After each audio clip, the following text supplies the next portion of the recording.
પ્રકરણ 12 ખનિજ પોષણ મિનરલ ન્યુટ્રિશન. બધા સજીવોની મૂળભૂત જરૂરિયાતો આવશ્યક રીતે એક સમાન હોય છે. તેઓને તેમની વૃદ્ધિ અને વિકાસ માટે ગુરુ પોષક અણુઓ જેવા કે કાર્બોદિતો, પ્રોટીન, ચરબી તેમજ પાણી તથા ખનિજ ક્ષારોની જરૂરિયાત હોય છે. આ પ્રકરણ મુખ્યત્વે અકાર્બનિક વાનસ્પતિક પોષણને કેન્દ્રિત કરે છે, જેમાં તમે વનસ્પતિઓની વૃદ્ધિ તેમજ વિકાસ માટે અનિવાર્ય પોષક તત્વોને ઓળખવાની રીતો, તેમની આવશ્યકતાને નિર્ધારિત કરવા માટેના માપદંડ વિશે અભ્યાસ કરશો. તમે આવશ્યક ખનિજ તત્વોની ભૂમિકા, તેમની ઉણપથી ઉદ્ભવતા લક્ષણો અને તેમના શોષણની ક્રિયાવિધિ વિશે પણ અભ્યાસ કરીશું.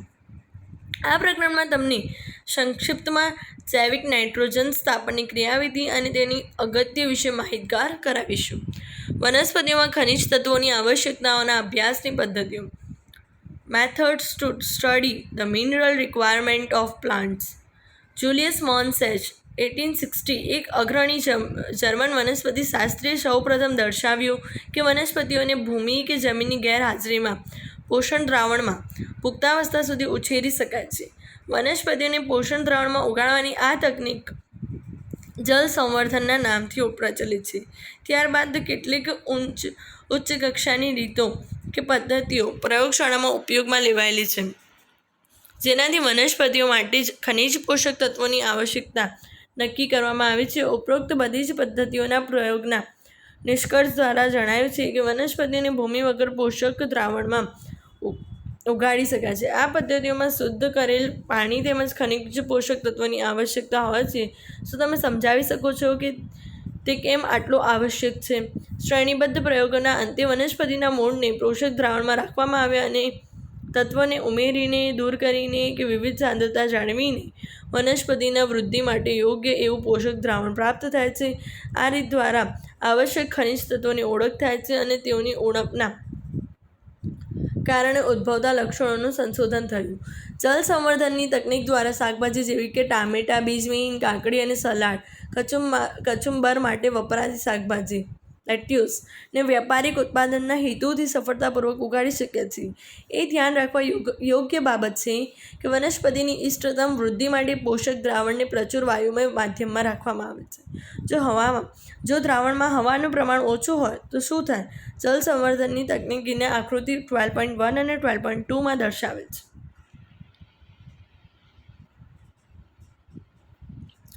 આવશ્યક ખનિજ દ્રવ્યો એસેન્શિયલ મિનરલ એલિમેન્ટ્સ. ભૂમિમાં આવેલા મોટાભાગના ખનિજ તત્વો મૂળ દ્વારા વનસ્પતિમાં પ્રવેશી શકે છે. હકીકતમાં સંશોધિત થયેલા 105 પૈકી 60 કરતાં વધુ તત્વો વનસ્પતિઓમાં જોવા મળે છે. કેટલીક વનસ્પતિની જાતિઓ સેલેનિયમનો સંગ્રહ કરે છે, જ્યારે કેટલીક વનસ્પતિઓ સોનાને ઓરમ ન્યુક્લિયર પરીક્ષણ સ્થળોથી નજીકમાં ઉગતી વનસ્પતિઓ રેડિયોએક્ટિવ સ્ટ્રોન્શિયમ SR મેળવે છે. વનસ્પતિઓમાં ખનિજ તત્વોનું ન્યૂનતમ સંકેન્દ્રણ કે સાંદ્રતા 10⁻8 ગ્રામ/ml ને પણ નક્કી કરવાની તકનીક આજે ઉપલબ્ધ છે. પ્રશ્ન એ થાય છે કે શું બધા વિવિધ વિપરીત ખનિજ તત્વો જે વનસ્પતિઓ મેળવે છે, ઉદાહરણ તરીકે ઉપર વર્ણવેલું સોનું અને સ્ટ્રોન્શિયમ, વનસ્પતિઓ માટે ખરેખર આવશ્યક છે? આપણે તે કેવી રીતે નિર્ધારિત કરીએ કે વનસ્પતિઓ માટે તેઓ આવશ્યક છે કે નથી? આવશ્યકતા માટેના માપદંડો ક્રાઇટેરિયા ફોર એસેન્શિયાલિટી. કોઈપણ તત્વની આવશ્યકતાના માપદંડ નીચે પ્રમાણે છે. તત્વ વનસ્પતિની સામાન્ય વૃદ્ધિ અને પ્રજનનના હેતુ માટે તદ્દન આવશ્યક હોવું જોઈએ. તે તત્વોની ગેરહાજરીમાં વનસ્પતિ પોતાનું જીવનચક્ર પૂરું કરી શકતું નથી કે બીજને સર્જી શકતું નથી. તત્વની આવશ્યકતા વિશિષ્ટ હોવી જોઈએ અને તેને કોઈ અન્ય તત્વ દ્વારા પ્રસ્થાપિત કરી શકાય નહીં. બીજા શબ્દોમાં કહીએ તો કોઈ એક તત્વની ઉણપ કોઈ અન્ય તત્વ દ્વારા દૂર કરી શકાતી નથી. તત્વ વનસ્પતિની ચયાપચયની ક્રિયામાં પ્રત્યક્ષ સ્વરૂપે ભાગ લેતું હોવું જોઈએ. ઉપરોક્ત માપદંડોને આધારે માત્ર કેટલાક જ ખનિજ તત્વો વનસ્પતિઓની વૃદ્ધિ તેમજ ચયાપચય માટે ચોક્કસપણે આવશ્યક છે તેવું જોવા મળ્યું. આ તત્વોને તેમના જથ્થાને આધારે બે જૂથમાં વહેંચવામાં આવ્યું: ગુરુ પોષક તત્વો, બૃહદ પોષક તત્વો અને લઘુ પોષક તત્વો એટલે કે સૂક્ષ્મ પોષક તત્વો. ગુરુ પોષક તત્વો સામાન્ય રીતે વનસ્પતિની પેશીઓમાં શુષ્ક પદાર્થના 10 ml મિલીમોલ કિલોગ્રામ પર કિલોગ્રામથી વધુ માત્રામાં આવેલા છે.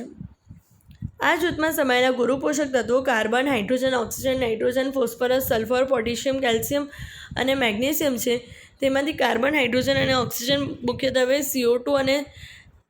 CO2 તેમજ H2ઓમાંથી પ્રાપ્ત થાય છે, જ્યારે અન્ય ખનિજ તત્વો ભૂમિમાંથી ખનિજ સ્વરૂપે શોષણ પામે છે.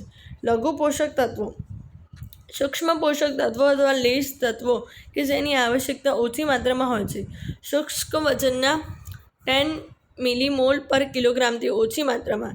તેમાં iron, manganese, copper, molybdenum, zinc, boron, chlorine અને નિકલનો સમાવેશ થાય છે. ઉપર વર્ણવેલા 17 આવશ્યક ખનિજ તત્વો ઉપરાંત કેટલાક અન્ય લાભદાયક તત્વો પણ છે, જેવા કે સોડિયમ, સિલિકોન, કોબાલ્ટ અને સેલેનિયમ. તેઓ ઉચ્ચ કક્ષાની વનસ્પતિઓ માટે આવશ્યક છે. આવશ્યક ખનિજ તત્વોને તેમના વિવિધ કાર્યોને આધારે સામાન્ય રીતે 4 જૂથમાં વહેંચી શકાય છે. આ જૂથો આ પ્રમાણે છે. 1. આવશ્યક ખનિજ તત્વો જૈવિક અણુઓના ઘટક તરીકે હોય છે અને આથી કોષોના રચનાત્મક તત્વો તરીકે ઓળખાય છે. દાખલા તરીકે કાર્બન, હાઇડ્રોજન, ઓક્સિજન અને નાઇટ્રોજન. આવશ્યક ખનિજ તત્વો જે વનસ્પતિમાં ઉર્જા સંબંધિત રાસાયણિક સંયોજનોના ઘટકો છે. દાખલા તરીકે હરિતદ્રવ્યમાં મેગ્નેશિયમ અને એટીપીના બંધારણમાં ફોસ્ફરસ. નંબર 3. આવશ્યક ખનિજ તત્વો જે ઉત્સેચકોની સક્રિયતા અને અવરોધકતા સાથે સંકળાયેલા છે. ઉદાહરણ તરીકે Mg+2 એ રિબ્યુલેસ બાયફોસ્ફેટ, કાર્બોક્સાઇલેઝ ઓક્સિજનેઝ, રૂબિસ્કો અને ફોસ્ફોઇનોઇલ પાયરુવેટ કાર્બોક્સાઇલેઝ બંનેને સક્રિય કરે છે. આ બંને ઉત્સેચકો પ્રકાશ સંશ્લેષણમાં કાર્બન સ્થાપન માટે અતિ મહત્વપૂર્ણ છે. Zn+2 એ આલ્કોહોલ ડિહાઇડ્રોજિનેઝને સક્રિય કરે છે અને MO નાઇટ્રોજન એટલે મોલિબ્ડેનમ ચયાપચય દરમિયાન નાઇટ્રોજિનેઝનો સક્રિય કરે છે. શું તમે આ જૂથમાં કેટલાક અન્ય ખનિજ તત્વોના નામ ઉમેરી શકો છો? આ માટે તમારે કેટલાક જૈવ રાસાયણિક પરિપથોનો અભ્યાસ કરવો આવશ્યક છે, જેનો તમે અગાઉ અભ્યાસ કરેલ છે. કેટલાક આવશ્યક ખનિજ તત્વો કોષની આશ્રિત ક્ષમતાને બદલે છે. પોટેશિયમની હાજરી પણ રંધ્રો કે વાયુરંધ્રોને ખોલવા અને બંધ કરવામાં અગત્યની ભૂમિકા ભજવે છે. તમે કોષની જળ ક્ષમતાને નક્કી કરતા ખનિજ તત્વોના દ્રાવ્ય પદાર્થના સ્વરૂપની ભૂમિકા યાદ કરો. ગુરુ અને લઘુ પોષક તત્વોની ભૂમિકા. Role of micro and macro nutrients. આવશ્યક ખનિજ તત્વો ઘણા કાર્યો કરે છે. તે વનસ્પતિઓના કોષોની વિવિધ ચયાપચયની ક્રિયાઓમાં ભાગ લે છે, જેવી કે કોષરસ પટલની પ્રવેશશીલતા, કોષીય પ્રવાહીની આશ્રિત સાંદ્રતાનું નિયંત્રણ, ઇલેક્ટ્રોન પરિવહન તંત્ર, બફર ક્રિયાવિધિ, ઉત્સેચકીય ક્રિયાશીલતા અને મહાઅણુઓ તથા સહઉત્સેચકના મુખ્ય ઘટકોનું કાર્ય કરે છે. આવશ્યક ખનિજ પોષક તત્વોના વિવિધ સ્વરૂપો અને તેમના કાર્યો નીચે પ્રમાણે છે. નાઇટ્રોજન. આ તત્વોની આવશ્યકતા વનસ્પતિઓમાં સૌથી વધારે માત્રામાં હોય છે. આ તત્વોનું શોષણ મુખ્યત્વે ભૂમિમાંથી નાઇટ્રેટ ના સ્વરૂપે થાય છે, NO3- ના સ્વરૂપે થાય છે, પરંતુ કેટલીક માત્રામાં NO2- નાઇટ્રાઇટ અને NH4+ ના સ્વરૂપમાં પણ શોષણ પામે છે. આ તત્વોની આવશ્યકતા વનસ્પતિઓના બધા જ ભાગોમાં, ખાસ કરીને વર્ધમાન પેશીઓમાં તેમજ ચયાપચય સક્રિય કોષોમાં હોય છે. નાઇટ્રોજન એ પ્રોટીન, ન્યુક્લિક એસિડ, વિટામિન અને અંતઃસ્ત્રાવનો એક મુખ્ય બંધારણીય ઘટક છે.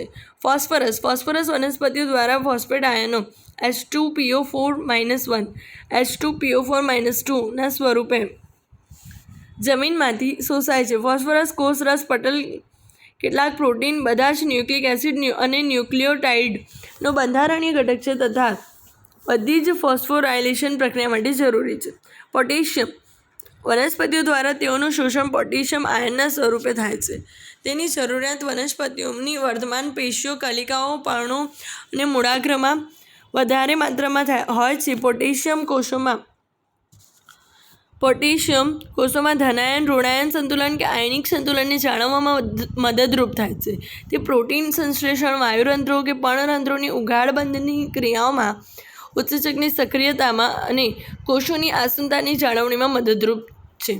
કેલ્શિયમ. વનસ્પતિઓ કેલ્શિયમ આયન Ca+2 ના સ્વરૂપમાં જમીનમાંથી શોષણ કરે છે. કેલ્શિયમ વર્ધનશીલ પેશીઓ અને વિભેદન પામતી પેશીઓ માટે જરૂરી હોય છે. કોષ વિભાજન દરમિયાન કોષ દિવાલના સંશ્લેષણમાં ઉપયોગી છે, ખાસ કરીને મધ્ય પટેલમાં કેલ્શિયમ પેક્ટેટ તરીકે તેમજ સમસૂત્રી ત્રાકના નિર્માણ દરમિયાન પણ જરૂરી છે. જૂના પર્ણોમાં સંગ્રહ પામે છે અને તે કોષરસ પટલની સામાન્ય ક્રિયાઓ સાથે પણ સંકળાયેલા છે. તે કેટલાક ઉત્સેચકોને સક્રિય કરે છે અને ચયાપચય ક્રિયાઓના નિયમનમાં મહત્વનો ભાગ ભજવે છે. મેગ્નેશિયમ તે વનસ્પતિઓ દ્વારા દ્વિસંયોજક મેગ્નેશિયમ Mg+2 આયનના સ્વરૂપે શોષણ પામે છે. તે પ્રકાશ સંશ્લેષણ અને શ્વસન ક્રિયાના ઉત્સેચકોને સક્રિયતા આપે છે અને DNA અને RNA ના સંશ્લેષણમાં ભાગ લે છે. મેગ્નેશિયમ ક્લોરોફિલની વલય રચનાઓનો બંધારણીય ઘટક છે અને રિબોસોમના બંધારણને જાળવી રાખવામાં મદદરૂપ થાય છે. સલ્ફર વનસ્પતિઓ સલ્ફરને સલ્ફેટ SO4-2 ના સ્વરૂપે મેળવે છે. તે સિસ્ટીન અને મિથિયોનિન નામના એમિનો એસિડમાં મળી આવે છે અને કેટલાક સહ-ઉત્સેચકો તેમજ વિટામિનો થાયમીન, બાયોટીન, કોએન્ઝાઇમ A તથા ફેરેડોક્સિનના મુખ્ય ઘટક છે. આયન લો વનસ્પતિ આયનને ફેરિક આયન Fe+3 ના સ્વરૂપમાં મેળવે છે. વનસ્પતિઓમાં તેમની આવશ્યકતા અન્ય લઘુ પોષક તત્વની તુલનામાં વધારે માત્રામાં જરૂરી છે. તે ફેરેડોક્સિન અને સાઇટોક્રોમ જેવા ઇલેક્ટ્રોન્સના પરિવહન સાથે સંકળાયેલા પ્રોટીનનો પણ મુખ્ય ઘટક છે. ઇલેક્ટ્રોન પરિવહન દરમિયાન તેનું Fe+2 માંથી Fe+3 સ્વરૂપમાં પ્રતિવર્તી ઓક્સિડેશન થાય છે. તે કેટાલેઝ ઉત્સેચકને સક્રિય કરે છે અને હરિતદ્રવ્યના નિર્માણ માટે આવશ્યક છે. મેંગેનીઝ આયન Mn+2 ના સ્વરૂપમાં તે શોષણ પામે છે. તે પ્રકાશ સંશ્લેષણ, શ્વસન અને નાઇટ્રોજન ચયાપચય સાથે સંકળાયેલા અન્ય અનેક ઉત્સેચકોને સક્રિય કરે છે. મેંગેનીઝનું શ્રેષ્ઠ કાર્ય પ્રકાશ સંશ્લેષણ દરમિયાન પાણીનું વિભાજન કરી ઓક્સિજનને મુક્ત કરવાનું છે. ઝિંક વનસ્પતિઓ ઝિંક આયન Zn+2 ના સ્વરૂપે ઝિંક મેળવે છે. તે વિવિધ ઉત્સેચકો ખાસ કરીને કાર્બોક્સાઇલેઝને સક્રિય કરે છે. તેની આવશ્યકતા ઓક્સિનના સંશ્લેષણમાં પણ હોય છે. કોપર તે ક્યુપ્રિક આયન Cu+2 ના સ્વરૂપે શોષણ પામે છે. તે વનસ્પતિઓની બધી જ ચયાપચયિક ક્રિયાઓ માટે આવશ્યક છે. આયનની જેમ તે પણ રેડોક્સ પ્રક્રિયાઓની સાથે સંકળાયેલા કેટલાક ઉત્સેચકોની સાથે સંકળાયેલ રહેલ છે અને તે પણ પ્રતિવર્તી દિશામાં Cu+ માંથી Cu+2 માં ઓક્સિડેશન પામે છે. બોરોન તે BO3- અથવા B4O7-2 આયનોના સ્વરૂપમાં શોષણ પામે છે. તેની આવશ્યકતા Ca+2 ના શોષણ અને ઉપયોગ માટે પટલની કાર્યશીલતા જાળવવા, પરાગરચના, અંકુરણ, કોષ વિસ્તરણ, કોષ વિભેદન તેમજ કાર્બોદિત સ્થળાંતરણમાં ભાગ લે છે. મોલિબ્ડેનમ વનસ્પતિઓ તેને મોલિબ્ડેટ આયન MoO2+2 ના સ્વરૂપમાં મેળવે છે. તે નાઇટ્રોજન ચયાપચયમાં ભાગ લેતા ઘણા ઉત્સેચકો જેવા કે નાઇટ્રોજિનેઝ અને નાઇટ્રેટ રિડક્ટેઝ બંનેના ઘટક છે. ક્લોરિન તે ક્લોરાઇડ આયનના Cl- સ્વરૂપમાં શોષણ પામે છે. પોટેશિયમ પ્લસ તેમજ સોડિયમ પ્લસની સાથે મળીને તે કોષોના દ્રાવ્ય પદાર્થની સાંદ્રતા અને એનાયન કેટાયન સંતુલન કે આયન સંતુલન નક્કી કરવામાં મદદરૂપ થાય છે. તે પ્રકાશ સંશ્લેષણમાં પાણીના વિભાજનની ક્રિયાવિધિ માટે આવશ્યક છે કે જેથી ઓક્સિજન મુક્ત થાય છે. આવશ્યક તત્વોની ઉણપના ચિહ્નો deficiency symptoms of essential elements આવશ્યક ખનિજ તત્વોની મર્યાદિત પ્રાપ્યતા હોવાને લીધે વનસ્પતિઓની વૃદ્ધિ અવરોધાય છે. આવશ્યક તત્વ જે સાંદ્રતાથી ઓછી સાંદ્રતાએ વનસ્પતિની વૃદ્ધિ અવરોધાય છે તે સાંદ્રતાને સંક્રાંતિ સાંદ્રતા કહે છે. જ્યારે જે તત્વની સાંદ્રતા તેની સંક્રાંતિ સાંદ્રતા કરતાં ઓછી હોય ત્યારે તે તત્વની ઉણપ છે તેમ કહેવાય. પ્રત્યેક તત્વ વનસ્પતિઓમાં એક કે વધુ ચોક્કસ સંરચનાત્મક અને કાર્યાત્મક ભૂમિકા ધરાવે છે. કોઈ નિયત તત્વની ગેરહાજરીથી વનસ્પતિઓ કેટલાક બાહ્યકાર ફેરફારો દર્શાવે છે. આવા બાહ્યકાર ફેરફારો કોઈ ચોક્કસ તત્વની ઉણપનું સૂચન કરે છે, જેને તત્વની અપ્રાપ્યતા કે ઉણપીય ચિહ્નો કહે છે. અપર્યાપ્તતાના લક્ષણો તત્વ અનુસાર જુદા જુદા હોય છે અને તેઓ તેની અપર્યાપ્તતાની પૂર્તિ કરવાથી દૂર થાય છે. આથી જો તે ઉણપો સતત જળવાઈ રહે તો છેવટે વનસ્પતિ મૃત્યુ પામે છે. વનસ્પતિનો જે ભાગ તત્વની અપ્રાપ્યતાના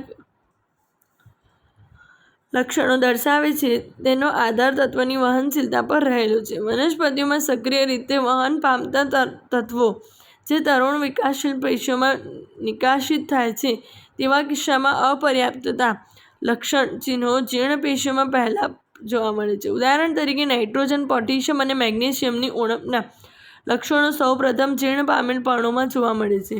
જીર્ણ પર્ણોમાં તે તત્વ ધરાવતા જૈવિક અણુઓનું વિઘટન થાય છે, જેથી તરુણ પર્ણોમાં તેમના વહનને શક્ય બનાવે છે.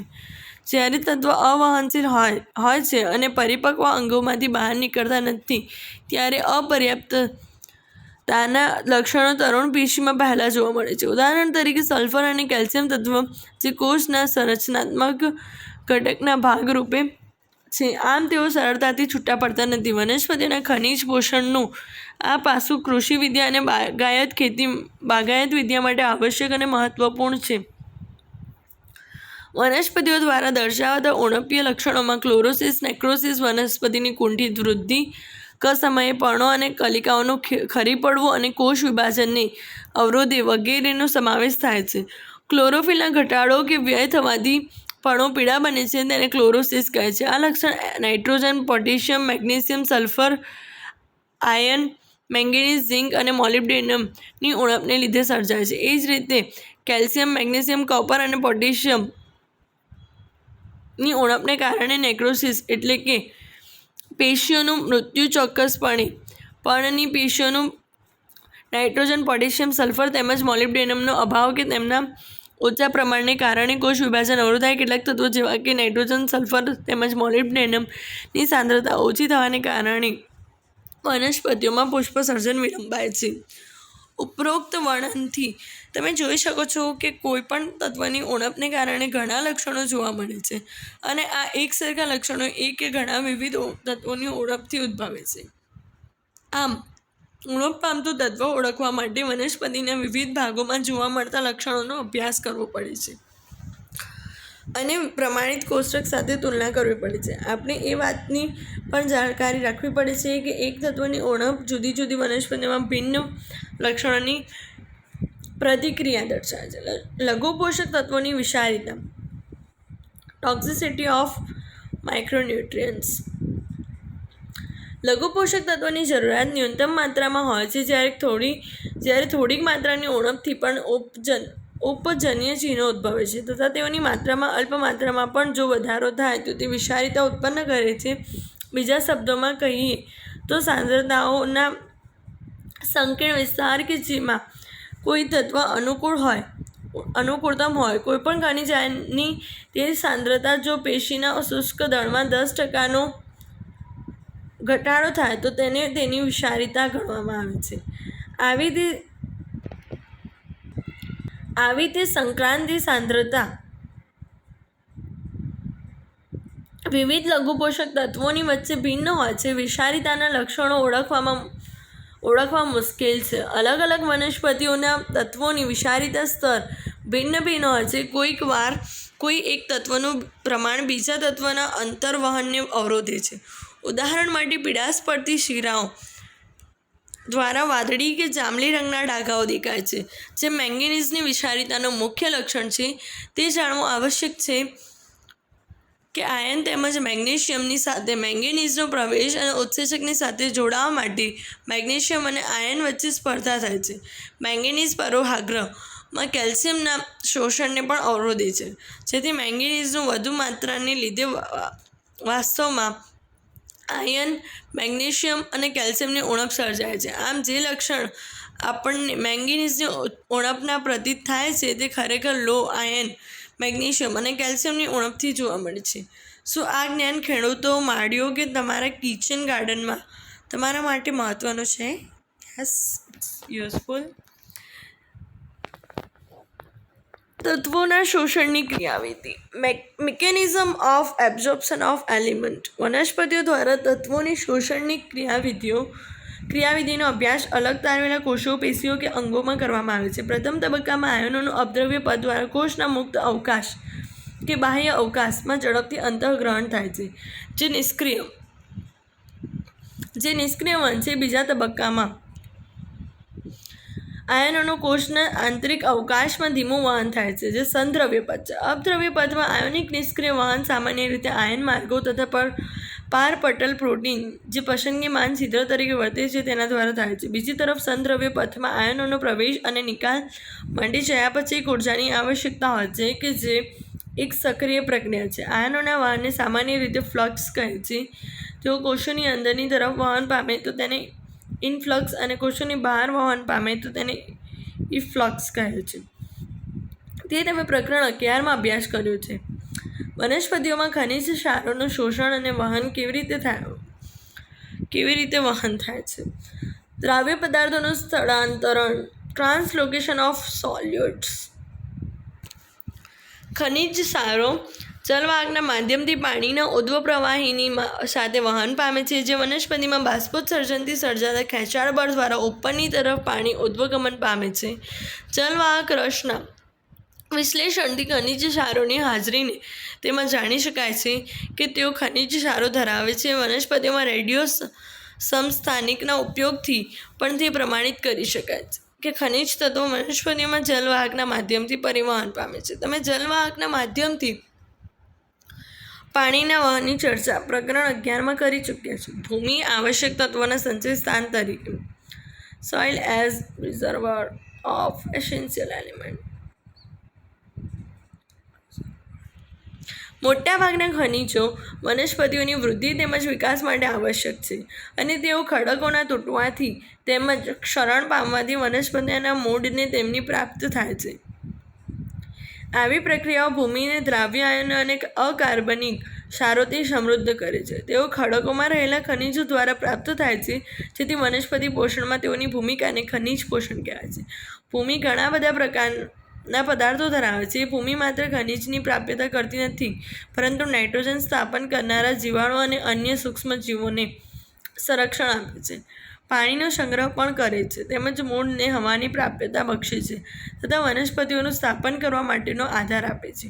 જો કે આવશ્યક ખનિજોની ઉણપ ખેતી વિષયક પાકને નુકસાન પહોંચાડે છે, જેથી કૃત્રિમ ખાતરો દ્વારા આવશ્યકતા પૂરી પાડવામાં આવે છે. ગુરુ પોષક તત્વો નાઇટ્રોજન, પોટેશિયમ, ફોસ્ફરસ, સલ્ફર વગેરે અને લઘુ પોષક તત્વો કોપર, ઝિંક, આયર્ન, મેંગેનીઝ વગેરે બંને ખાતરોના ઘટકો છે અને તેમને જરૂરિયાત મુજબ ઉમેરવામાં આવે છે. નાઇટ્રોજન ચયાપચય, મેટાબોલિઝમ ઓફ નાઇટ્રોજન ચક્ર, નાઇટ્રોજન સાયકલ. જીવંત સજીવોમાં કાર્બન, હાઇડ્રોજન અને ઓક્સિજન ઉપરાંત નાઇટ્રોજન પણ મુખ્ય તત્વ છે. નાઇટ્રોજન એમિનો એસિડ, પ્રોટીન, અંતઃસ્રાવો, હરિતદ્રવ્ય અને મોટાભાગના વિટામિન્સનો બંધારણીય ઘટક છે. ભૂમિમાં રહેલ મર્યાદિત નાઇટ્રોજન માટે વનસ્પતિએ સૂક્ષ્મજીવો સાથે સ્પર્ધા કરવી પડે છે. આમ નાઇટ્રોજન નૈસર્ગિક તેમજ કૃષિ નિવસન તંત્ર એમ બંને માટે સીમાંતક ખનિજ પોષક તત્વ તરીકે છે. નાઇટ્રોજનના બે પરમાણુ મજબૂત 3 સંયોજક બંધથી જોડાયેલા હોય છે. Nitrogen triple bond nitrogen N2 નું એમોનિયામાં રૂપાંતરણ થવાની પ્રક્રિયાને નાઇટ્રોજન સ્થાપન કહે છે. પ્રકૃતિમાં વીજળીના ચમકારા અને પારચામડી વિકિરણો નાઇટ્રોજનને નાઇટ્રોજન ઓક્સાઇડ NO2 માં ફેરવવા માટે ઉર્જા પૂરી પાડે છે. ઔદ્યોગિક દહન, જંગલમાં લાગેલી આગ, વાહનોનો ધુમાડો અને વીજ ઉત્પાદન કેન્દ્રો પણ વાતાવરણીય નાઇટ્રોજન ઓક્સાઇડનો સ્ત્રોત છે. મૃત વનસ્પતિઓ તેમજ પ્રાણીઓમાં આવેલા કાર્બનિક નાઇટ્રોજનનું એમોનિયામાં વિઘટન થવાની ક્રિયાને એમોનિફિકેશન કહેવાય છે. તેમાંથી કેટલીક એમોનિયા બાષ્પીભવન પામીને વાતાવરણમાં પુનઃ પ્રવેશે છે, પરંતુ મોટાભાગના એમોનિયા ભૂમિમાં આવેલા સૂક્ષ્મજીવો દ્વારા નાઇટ્રેટમાં ફેરવાય છે, જે નીચેના તબક્કાઓ પ્રમાણે થાય છે. 2NH3 plus 3O2 gives to 2NO2 plus 2H plus 2H2O. 2NO2 minus 2 plus O2 gives to 2NO3 minus. સૌપ્રથમ એમોનિયાનું ઓક્સિડેશન નાઇટ્રોસોમોનાસ અથવા નાઇટ્રોકોકસ બેક્ટેરિયા દ્વારા નાઇટ્રેટમાં થાય છે. નાઇટ્રોબેક્ટર બેક્ટેરિયાની મદદથી નાઇટ્રેટમાં ઓક્સિડેશન થાય છે. આ પ્રક્રિયાને નાઇટ્રિફિકેશન કહેવાય છે. આ નાઇટ્રિફાઇંગ બેક્ટેરિયા રસાયણ સ્વયંપોષી સ્વોપજીવી હોય છે. વનસ્પતિ આ પ્રકારે નિર્માણ પામેલ નાઇટ્રેટનું શોષણ કરી પર્ણો તરફ વહન કરે છે. પર્ણોમાં તેનું રિડક્શન કરીને એમોનિયા બનાવે છે કે જે એમિનો એસિડનો એમિનો સમૂહ બનાવે છે. ભૂમિમાં આવેલ નાઇટ્રેટ પણ ડિનાઇટ્રિફિકેશન દ્વારા નાઇટ્રોજનમાં રિડક્શન પામે છે. ડિનાઇટ્રિફિકેશનની પ્રક્રિયા સ્યુડોમોનાસ તેમજ થાયોબેસિલસ બેક્ટેરિયા દ્વારા થાય છે. જૈવિક નાઇટ્રોજન સ્થાપન. Biological nitrogen fixation. નાઇટ્રોજન હવામાં પ્રચુર માત્રામાં આવેલો હોવા છતાં ઘણા ઓછા સજીવો નાઇટ્રોજનનો સીધો ઉપયોગ કરી શકે છે. કેટલીક આદિકોષ કેન્દ્રીય જાતિઓમાં જ ફક્ત નાઇટ્રોજનનું સ્થાપન કરવા સક્ષમ છે. સજીવો દ્વારા નાઇટ્રોજનનું એમોનિયામાં રિડક્શન થવાથી તેને જૈવિક નાઇટ્રોજન સ્થાપન કહેવાય છે. નાઇટ્રોજિનેઝ ઉત્સેચક કે જે નાઇટ્રોજનનું રિડક્શન કરે છે તે સામાન્યતઃ આદિકોષ કેન્દ્રીય સજીવોમાં વિશિષ્ટપણે આવેલા હોય છે. આવા સૂક્ષ્મજીવો N2 સ્થાપકો કહેવાય છે. N triple bond N નાઇટ્રોજિનેઝ NH3 એટલે કે એમોનિયા. નાઇટ્રોજન સ્થાપક સૂક્ષ્મજીવો મુક્તજીવી કે સહજીવી હોય છે. ઉદાહરણ તરીકે એ નાઇટ્રોજન સ્થાપક જારક સૂક્ષ્મ જીવાણુ સ્વતંત્ર કે મુક્તજીવી એઝોટોબેક્ટર અને બાઇઝર્નિકિયા, જ્યારે રોડોસ્પાઇરિલિયમ અચારક પ્રકારના છે અને બેસિલસ મુક્તજીવી છે. વધુમાં તેની સાથે કેટલાક નીલહરિત બેક્ટેરિયા જેવા કે એનામિના નોસ્ટોક પણ સ્વતંત્ર કે મુક્ત જેવી નાઇટ્રોજન સ્થાપક છે.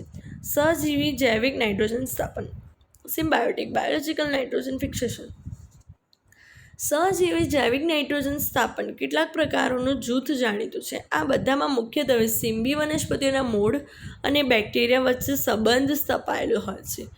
આલ્ફાલ્ફા રંજકો, સ્વીટ ક્લોવર, કપિલો, વટાણા, મસૂર, બગીચાના વટાણા, બ્રોડ બીન્સ, બાફડા, ક્લોવર બીન, ગંગેટી વગેરેના મૂળમાં દંડાકાર રાઇઝોબિયમ પ્રજાતિ આ પ્રકારનો સંબંધ ધરાવે છે. સૌથી સામાન્ય સહજીવન મૂળની ગાંઠોના સ્વરૂપમાં થાય છે.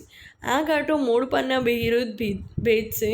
લેગ્યુમિનોઝ સિવાયની વનસ્પતિઓ, દાખલા તરીકે એલન્સના મૂળ પર સૂક્ષ્મજીવ ફ્રેન્કિયા N2 સ્થાપક ગ્રંથિઓ ગંડિકાઓ ઉત્પન્ન કરે છે. રાઇઝોબિયમ અને ફ્રેન્કિયા બંને ભૂમિમાં મુક્તજીવી છે, પરંતુ સહજીવીના રૂપમાં વાતાવરણીય નાઇટ્રોજનનું સ્થાપન કરી શકે છે. પુષ્પ સર્જન પહેલાં કોઈ કઠોળના એક છોડને મૂળથી ઉખાડો. તમે મૂળ પર લગભગ ગોળાકાર બહિર્ભૂત ભેદ જોઈ શકશો. તે ગંડિકાઓ છે. જો તમે તેઓનો છેદ લઈને કેન્દ્રસ ભાગ જોશો તો તે લાલ કે ગુલાબી રંગનો દેખાય છે. ગંડિકાઓને ગુલાબી કોણ બનાવે છે? આ રંગ લેગ્યુમિનસ હિમોગ્લોબિન કે લેગ હિમોગ્લોબિનને લીધે સર્જાય છે. મૂળ ગંડિકાનું નિર્માણ. નોડ્યુલ ફોર્મેશન્સ. ગંડિકા નિર્માણમાં યજમાન વનસ્પતિઓના મૂળ તેમજ રાઇઝોબિયમ બેક્ટેરિયા વચ્ચે થતી ઘણી શ્રેણીબદ્ધ આંતરક્રિયાઓ સંકળાયેલ છે. ગંડિકા નિર્માણના 4 તબક્કાઓ નીચે મુજબ છે. રાઇઝોબિયમ બહુગુણન પામીને મૂળની આસપાસ વસાહત રચે છે અને અધિસ્તર અને મૂળરોમના કોષો સાથે જોડાઈ જાય છે. મૂળરોમમાં વહન પામે છે અને જીવાણુઓ મૂળરોમમાં પ્રવેશે છે. એક સંક્રમિત તાંતણા જેવી રચના ઉત્પન્ન થાય છે જે જીવાણુઓને મૂળના બાહ્ય કોર્ટેક્સ સુધી લઈ જાય છે કે જ્યાં તેઓ ગંડિકા નિર્માણની શરૂઆત કરી છે. ત્યારબાદ જીવાણુ તાંતણાથી મુક્ત થઈને કોષોમાં દાખલ થાય છે જ્યાં તે વિશિષ્ટ નાઇટ્રોજન સ્થાપન કોષોમાં વિભેદન પામે છે. આ પ્રકારે ગંડિકાનું નિર્માણ થાય છે જે યજમાનની વાહક પેશી સાથે પોષક તત્વોની આપ-લે માટે સંકળાય છે. આ ઘટનાક્રમ આકૃતિ 12.4માં દર્શાવેલી છે. આ ગંડિકાઓના નાઇટ્રોજિનેઝ ઉત્સેચક તેમજ લેગ હિમોગ્લોબિન જેવા બધા જૈવ રાસાયણિક ઘટકો સમાયેલા હોય છે. નાઇટ્રોજિનેઝ ઉત્સેચક મોલિબ્ડેનમ અને આયર્ન યુક્ત પ્રોટીન છે જે વાતાવરણીય નાઇટ્રોજનને એમોનિયામાં પરિવર્તન કરવા માટે ઉત્પ્રેરિત કરે છે, જે નાઇટ્રોજન સ્થાપનની પ્રથમ સ્થાયી નિપજ છે.